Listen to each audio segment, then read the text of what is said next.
I'm Tracy Sabol. Tonight on EWTN News Nightly, reaching out. President Biden and Israel's prime minister hold joint discussions on the rising tensions in the Middle East. Calling for violence? Users of a popular social media app are issuing threatening messages to lawmakers. We're on Capitol Hill.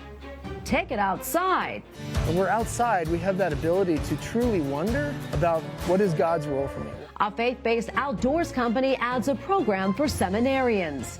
And Padre Pio in pictures. A report from Rome on the discovery of some never-before-seen photos of the world-famous saint. These stories and more tonight. From EWTN, the Global Catholic Network, this is EWTN News Nightly. Thank you for being with us on the feast day of St. Isidore of Seville. Our top story tonight, President Joe Biden tells Israeli Prime Minister Benjamin Netanyahu that strikes on humanitarian workers are unacceptable. The White House says the two leaders spoke by phone earlier today, adding that President Biden made clear the need for Israel to announce and implement a series of specific, concrete, and measurable steps to address civilian harm. White House correspondent Owen Jensen reports. Owen? Tracy, that conversation between the two leaders comes days after Israeli airstrikes killed 7 aid workers in Gaza, food aid workers. Biden, in the phone call, also told Netanyahu that U.S. policy with respect to Gaza could change if Israel does not implement steps to better protect civilians and aid workers. What those policy changes would be was not revealed. Asked about today's phone conversation between President Joe Biden and Israeli Prime Minister Benjamin Netanyahu at the White House press briefing, this description of how the call went. Our support is ironclad and consistent. It's not going to stop. It's not going to waver. But will there perhaps be some policy changes we might have to make if we don't see policy changes out of Israel? Yes. Biden and Netanyahu last spoke on March 18th. Their relationship increasingly strained. Despite their differences, the Biden administration has continued to provide Israel crucial military aid and diplomatic support. They face a range of threats, and the United States isn't going to walk away from helping Israel defend itself. The deaths of 6 foreign aid workers and a Palestinian driver helping deliver desperately needed food, further intensifying the Israeli-Hamas war. The World Central Kitchen now asking Australia, Canada, Poland, the United States, and the United Kingdom, whose citizens were killed, to join them in demanding an independent third-party investigation into the attacks. Israel already admits it carried out the strikes by mistake. Adding more tension to the mix, Iran vowing revenge for an alleged Israeli airstrike that killed 2 Iranian generals in Syria's capital earlier this week. Israel, hunting down Hamas, has not commented on the airstrike. And in the middle of it all, dozens of hostages still held in captivity by Hamas. Protesters in Jerusalem earlier this week demanded a deal to secure their release. But now, a senior Hamas official at a news conference in Beirut saying that negotiations with Israel are deadlocked, likening the situation to a vicious circle. And while President Biden deals with the wars in Israel and Ukraine, tomorrow he visits the site of the collapsed Francis Scott Key Bridge in Baltimore to see the devastation up close and deliver remarks, and he'll meet with the families of the workers on that bridge who lost their lives. At the White House, Owen Jensen, EWTN News Nightly. All right, for more on the situation in the Middle East, let's bring in Stephen Cook, Senior Fellow for Middle East and Africa Studies with the Council on Foreign Relations. Stephen, good to be with you today. A lot to unpack here. But first, let's start with that conversation between President Biden and Prime Minister Netanyahu. While the White House says that its support of Israel is ironclad, it also said that there needs to be some policy changes. So, Stephen, what does the White House want from Israel? And is our support for our ally, is it now based on conditions? Well, I think it's clear that what the White House means by policy changes is that the Israelis be more forthcoming on the delivery of humanitarian aid to Gazans in need, which are virtually all Gazans. The Israelis are notorious for holding up aid, very difficult inspections of trucks going into the Gaza Strip, This has created a very, very tenuous and dangerous situation for the Palestinian population that is caught in the crossfire between the Israel Defense Forces and Hamas. The administration clearly is frustrated and wants to see more humanitarian aid get through. That is essentially the condition on which further American assistance will be based. This seems like this is sort of the first of its kind between our two countries, is it? It's not. There is a mythology about, a special relationship, an unbreakable bond that suggests that the two countries have always stood shoulder to shoulder. But there have been very significant periods of tension between the two governments. President Ronald Reagan, who's remembered as a great friend of Israel, in fact, stopped the delivery of F-16 fighter planes to Israel during the 1982 war in Lebanon over Israel's siege of the Lebanese capital, Beirut. There are other instances in which the United States has made clear to the Israelis that they seek a policy change, most famous of which is Secretary of State Henry Kissinger's threat in 1974 to reassess the U.S.-Israel relationship, of which President Biden's statements today have some echoes. So overall, however, I think at an institutional level, security cooperation, defense cooperation, the relationship remains quite strong. Although this situation, the war in the Gaza Strip, and the inability of the Biden White House to influence the direction of Israel's military operations has clearly frustrated President Biden, and that's why we're seeing what we're seeing. Yes, Stephen, I want to talk now about that airstrike earlier this week in Syria that killed 7 Iranian officials, including a top commander in Iran's elite Revolutionary Guard. Iran, as you know, vowed to strike back, and its president said today that Israel would pay a heavy price for the attack. How concerning is this threat from Iran, and could we be looking at a much wider war in the Middle East, and possibly one that the U.S. could be dragged into? Well, the war has already widened. There has been violence between Israel and Hezbollah since almost the beginning. The Houthis of Yemen have been firing on Israel from there. The Iraqi and Syrian militias have been doing the same. This is the airstrike on the Islamic Revolutionary Guard Corps generals carries a very significant escalation risk. Of course, you have to understand that they are in Damascus specifically to help target Israel in this widening conflict. And the Israelis have vowed to go anywhere to ensure the safety and security of their country. I think the threats coming from Iran have to be taken seriously. Israel is on full alert this evening and throughout. The ultimate decision maker in Tehran is the Ayatollah. I think it's likely that we will see retaliation from Iran's proxies. Perhaps Hezbollah will increase its rocket fire on Israel. The same thing of the Houthis. The Iranians like to hide behind these proxy groups rather than take on Israel or the United States directly. And of course, given the American commitment, informal albeit, to Israel's security, a direct Iranian attack on Israel could very well bring in the United States, something that the Iranians would very much like to avoid. Yeah, we'll see. We will see what will happen. Stephen, thank you so much for coming on and for your insights. We really appreciate it. My pleasure.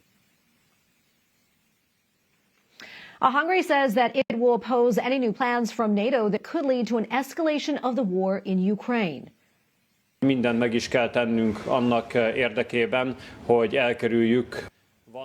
Speaking on the sidelines of an event in Brussels honoring the 75th anniversary of the alliance, Hungary's foreign minister says that everything must be done to avoid a direct conflict between NATO and Russia. He added that recent proposals may provoke a war with Moscow, including a plan to provide more military aid to Ukraine. Well, 10 people are now confirmed dead and more than 1,000 injured as rescuers continue to search amid the rubble for survivors of yesterday's powerful earthquake in Taiwan.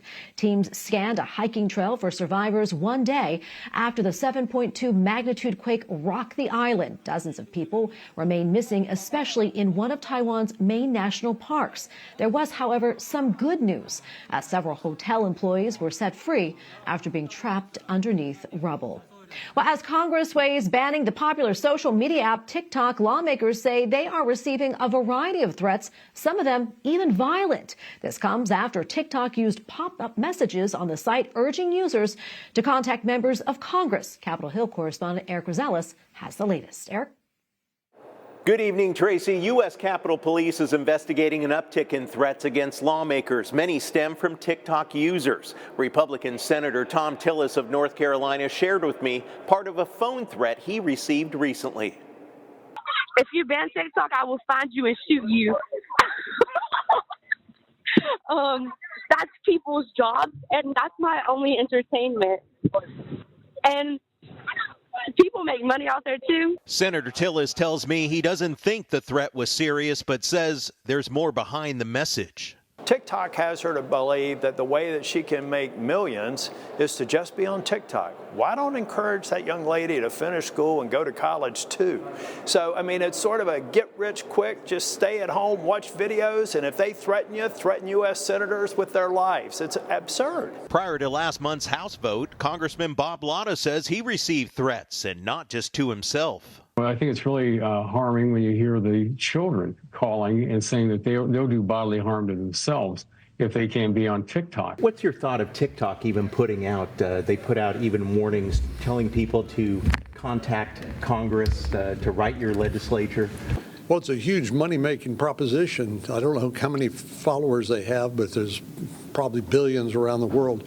So this is a real threat to their bottom line. Senator Cynthia Lummis tells me she fears young people are being indoctrinated by social media sites. We're seeing the hearts and minds of young people influenced by what's on TikTok in a way that appears anti-American and pro-socialism and communism. And it is so subtle that it's terrifying. TikTok is an algorithm designed to addict. That's what it is. And it shouldn't be in the hands of people. And you can see it manipulated, and you'll see what happened when you generated all those calls and everything like that. It's truly scary. The Senate is yet to take up the TikTok ban bill. Lawmakers have accused TikTok of exerting its will over public opinion and believes federal laws may have been broken. Meanwhile, TikTok is criticizing lawmakers, saying users are just expressing their views. At the Capitol, Eric Rosales, EWTN News Nightly. And we have a lot more still to come here on EWTN News Nightly, including Message of Remorse. France's president reflects on the Rwandan genocide 30 years later. Plus, violent gangs in Haiti target a Catholic seminary, how the church is responding.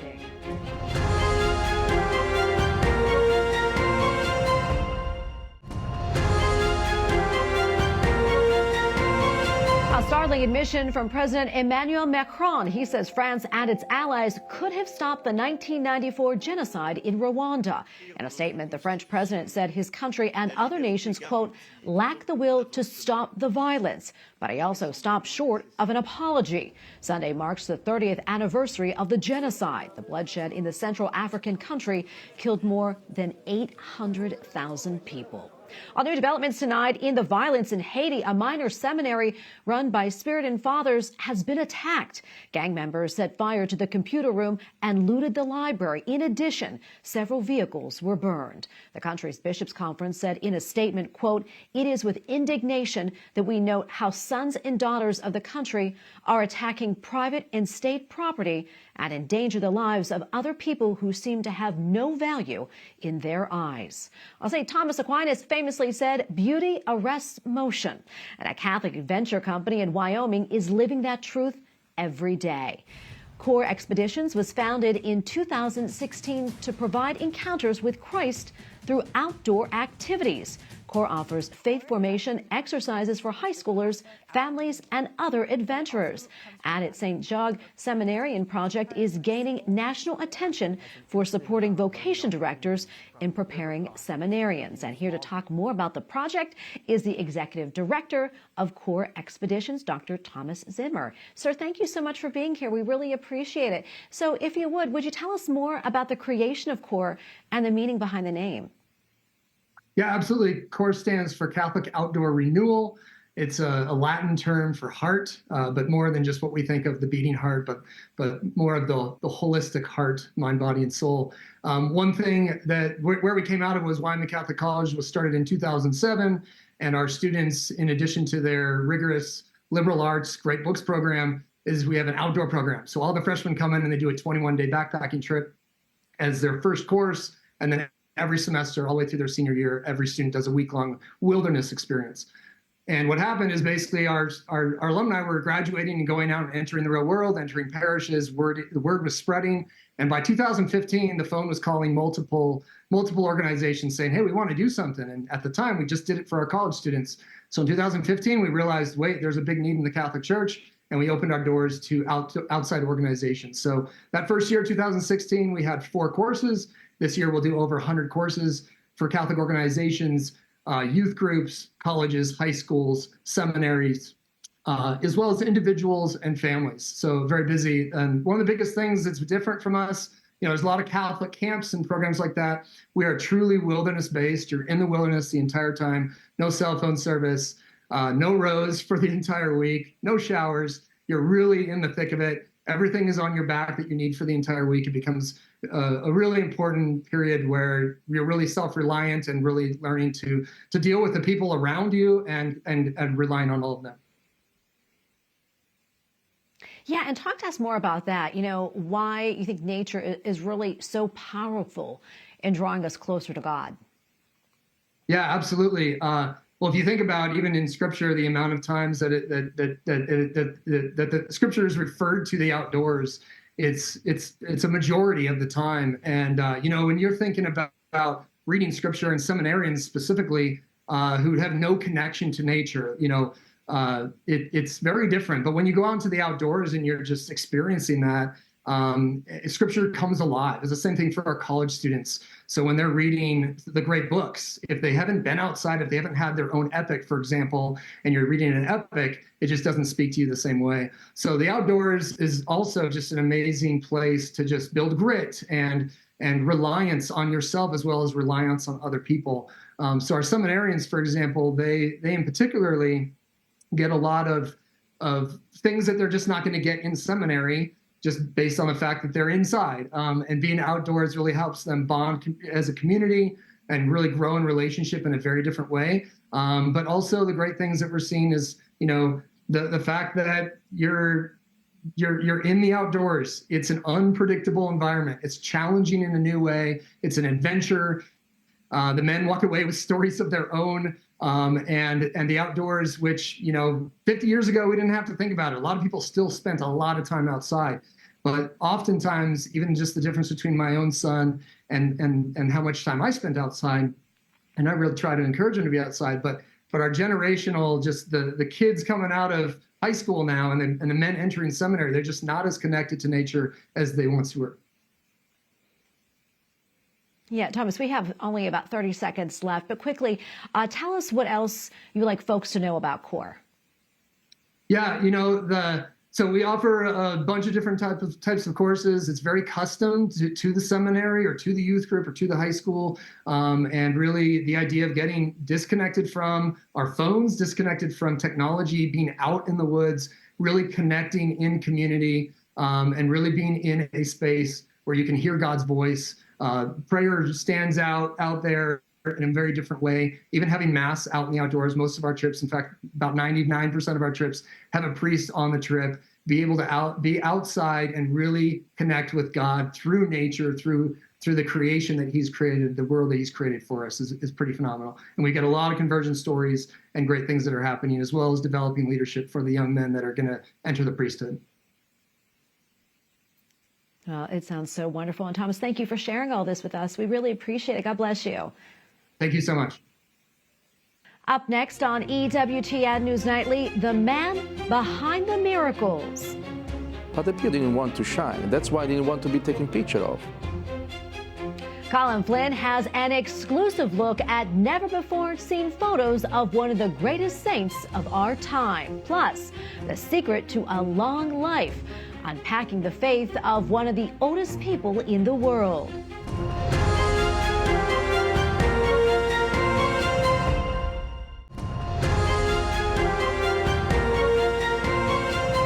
Thanks for staying with us. The oldest man in the world whose daily tasks, including praying the rosary, has died at the age of 114. Juan Vicente Perez Mora died in Venezuela earlier this week, not long before he would have turned 115 years old. He held the title of oldest man in the world for a few years. Mora's death was confirmed by the local governor in Venezuela. Officials described him as humble and hardworking. Mora was known to pray the rosary twice a day. Finally tonight, a group dedicated to raising awareness of St. Padre Pio turns 10 years old today. And they have a present for the faithful, something we have never seen before. EWTN Vatican correspondent Colin Flynn has more. These are newly released photographs of the Saint Padre Pio.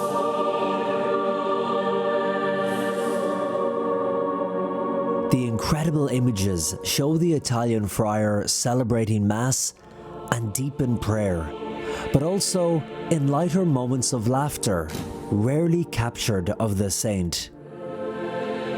10 never-before-seen pictures of the saint are being released by the St. Pio Foundation under the direction of Luciano Lamanarca, who discovered them when visiting the photographer Elias Saleto's studio.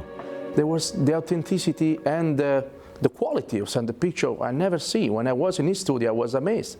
How can you bring this to the world? These 10 pictures are being released to the world to celebrate 10 years of the St. Pio Foundation. Tell me about these images. How do we see St. Padre Pio in a new light like we haven't before? Well, one of the pictures I was always amazed when I saw it was when Padre Pio held baby Jesus during Christmas. The light, so this was picture taken without flash. The light that came just behind the statues was amazing. Then we have Padre Pio celebrating Mass in completely new light. One is nice because everybody showed, hey, Padre Pio is smiling. Yes, he was smiling because he was a man. So we always think that Padre Pio was the serious man. We know that faith is also about laughing and have a nice laugh sometimes. In the way he looks at you, but he doesn't look at you. Like Padre Pio didn't want to shine. That's why he didn't want to be taken picture of. He needed to give hope, healing. He needed to perform miracles eventually, many times. Growing up in Italy, Luciano was always aware of the giant figure that Padre Pio was in the Catholic Church, but didn't have a particular devotion to him until he and his wife faced a very difficult moment in their life. A moment that brought us sorrow in my mind and my wife's life. The bad news that we could not be parents anymore. His wife had a stillborn child and was told by the doctors that they would most likely not be able to give birth in the future. It was devastating news for the couple, and it was in that moment that Luciano started to pray for Padre Pio's intercession. And in the process, he began to learn more about his life. What was it about Padre Pio that you felt drawn to at that moment? As I was discussing with other people, I was learning some things of him that it never appealed to me, actually, who really Padre Pio was, in his simplicity and humility. It was the grandfather I never had.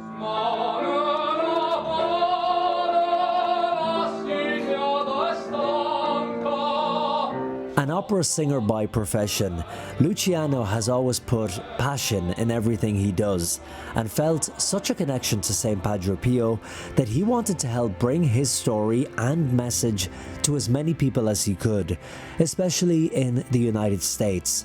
So with that, he started the St. Pio Foundation, and for the past few years, they have toured relics of Padre Pio across the United States and raised awareness of the saint. How can we bring a true St. Pio to the life of those whose life can be changed? I am a different man now that I was 15 years ago. It's because he changed me. And today, Luciano and his wife live in the United States with their son, Sebastian, who she gave birth to the year after he founded the St. Pio Foundation. I founded the St. Pio Foundation with the goal to bring Padre Pio to a different level that has been brought before. To find out more about the newly released pictures and much more, visit therealstpio.org.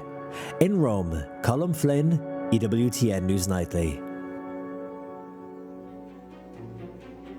And we we thank you for watching tonight. Remember, you can follow us on social media, Facebook, X, and Instagram at EWTN News Nightly. I'm Tracy Sabol. Good night and God bless.